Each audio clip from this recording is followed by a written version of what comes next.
Trastorno de la personalidad narcisista. Para aquellos que hayan visto nuestro video sobre la tríada oscura, seguro recordarán que mencioné el narcisismo. Este forma parte de uno de los rasgos de la tríada oscura. El trastorno de la personalidad narcisista puede ser uno de los más perjudiciales y característicos en delincuentes, políticos y personas de poder, y la razón te sorprenderá. El trastorno de la personalidad narcisista, además de tratarse de un síntoma, también se trata de un trastorno propio en sí, en el cual las personas tienen un sentido desmesurado de su propia importancia, una necesidad profunda de atención excesiva y admiración, relaciones conflictivas y una carencia de empatía por los demás. Sin embargo, detrás de esta máscara de seguridad extrema hay una autoestima frágil que es vulnerable a la crítica más leve. Un trastorno de personalidad narcisista causa problemas en muchas áreas de la vida, como en las relaciones, el trabajo, la escuela o los asuntos económicos. En general, es posible que las personas con trastorno de la personalidad narcisista se sientan infelices y decepcionadas cuando no reciben los favores especiales ni la admiración que creen merecer.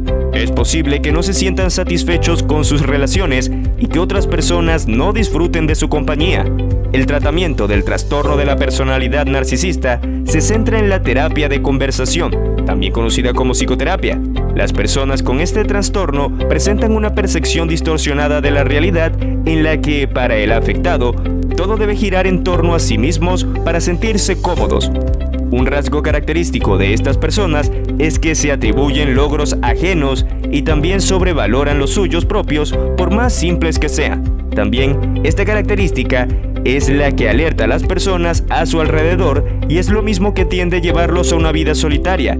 Entre las características más notorias de este trastorno tenemos la prepotencia, la característica de imponer su personalidad, pensamientos o deseos sobre los intereses y pensamientos ajenos es muy notoria en personas con este trastorno. El sentido excesivo de privilegio también es otra característica. Esto le hace creer que es superior a todo y merece privilegio ante todos, salvo a las pocas personas que respetan o que llegan a ver como iguales. En el caso número 3, espera que lo reconozcan. Como mencioné previamente, estas personas en el fondo buscan admiración y que sean reconocidas. Suelen exagerar bastante sus logros y cualidades para parecer superiores al resto. También tienden a estar preocupadas. Fantasías acerca del éxito, el poder, la brillantez, la belleza o la pareja perfecta son cosas que estas personas idealizan y esperan obtener sin esfuerzo alguno. Poco sentido de pertenencia. Creen que son superiores y que solo pueden vincularse con personas especiales como ellas. También solo miran por debajo de sus hombros, desprecian o miran con desdén a personas que ellos perciben como inferiores. Y por último, sienten que les deben todo a ellos, esperar favores especiales y una conformidad incuestionable con sus expectativas. Así podríamos estar un rato más nombrando síntomas de este trastorno, y estoy seguro que a estas alturas del video seguramente alguien se te vino a la mente al escuchar los síntomas, ya que aunque no lo creas, el trastorno narcisista de la personalidad está entre los trastornos mentales más comunes en el mundo. Entre algunos de los síntomas restantes son sacar ventaja de los demás para lograr lo que desean, tener incapacidad o falta de voluntad para reconocer las necesidades y los sentidos de los demás, envidiar a los otros y creer que los otros los envidian a ellos, comportarse de manera arrogante o altanera, dando la impresión de engreídos, jactanciosos y pretenciosos, insistir en tener lo mejor de todo, por ejemplo, el mejor auto o el mejor consultorio. Ahora bien, ¿qué es específicamente este trastorno? El trastorno narcisista de la personalidad es un trastorno de la personalidad del grupo B. Desórdenes dramáticos, emocionales, erráticos o eróticos, conocido históricamente como megalomanía. El narcisismo es la complacencia excesiva en la consideración de las facultades propias. El término alude al personaje mitológico Narciso. Él, enamorado de sí mismo, se ahogó al intentar besar su imagen reflejada en el agua, y siendo esta una historia que te comenté en un video previo. Aunque es cierto que con esta palabra se puede hacer referencia a algunos rasgos de una personalidad normal, el narcisismo se puede manifestar de forma patológica, como es el caso del trastorno de la personalidad narcisista, que se caracteriza por un patrón de larga duración de grandiosidad, exagera sus logros y talentos, una constante necesidad de admiración y por lo general una falta total de empatía hacia los demás. Curiosamente, se da la circunstancia de que la mayoría de las personas con este tipo de trastorno no buscan tratamiento. De hecho, las personas con trastornos de la personalidad, en general, no suelen buscar ningún tipo de ayuda hasta que la enfermedad comienza a interferir de manera significativa en su vida personal. Entre este trastorno existen 3 tipos, y son: narcisista maligno. Este presenta similitudes con el psicópata, caracterizado por el egocentrismo y por la crueldad, implicado en conductas de violencia grave. Narcisista arrogante, caracterizado por fantasías grandiosas y por desprecio a la sociedad, puede estar implicado en conductas de abuso sexual.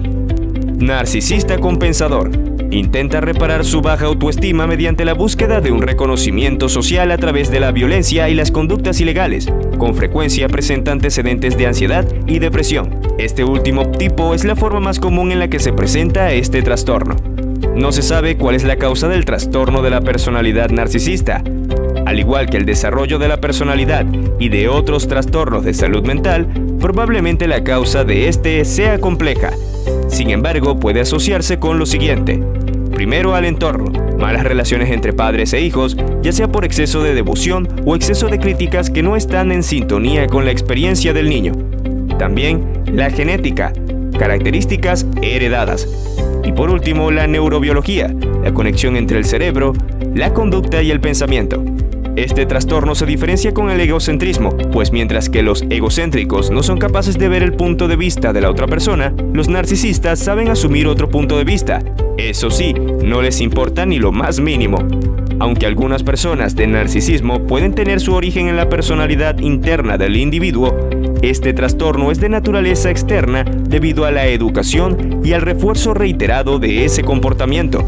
El neurólogo austriaco y padre del psicoanálisis, Sigmund Freud, introdujo el concepto en su ensayo de 1914, Introducción del narcisismo. Desde el psicoanálisis se entiende por narcisismo una forma de estructuración de la personalidad y una etapa del desarrollo del ser humano, proceso por el que la libido se dirige hacia uno mismo.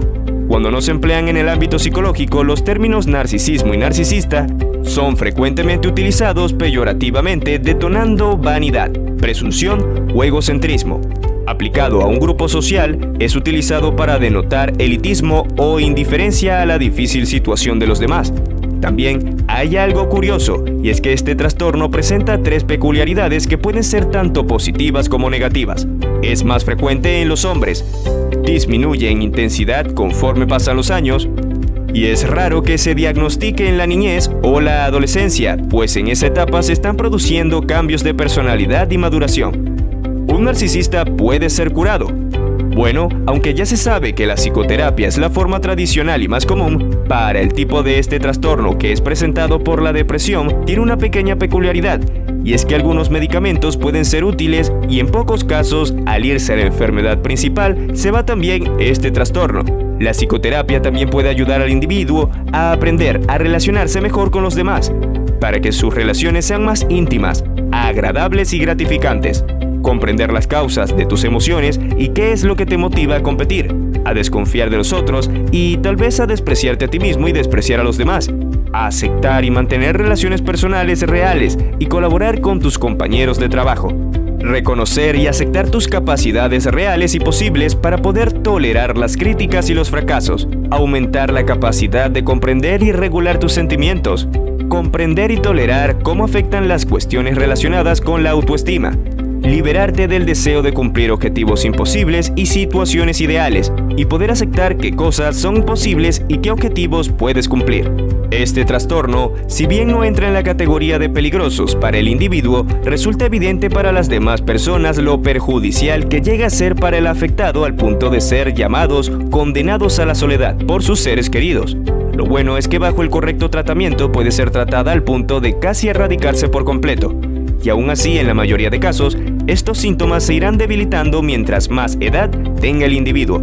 Si el video de hoy ha sido de tu agrado, no te olvides de darle a like, suscribirte, comentar si así lo deseas y activar las notificaciones para no perderte futuros videos. Esto es todo por el video de hoy y recuerda que en Doctor Mental aprenderás todo sobre la salud mental.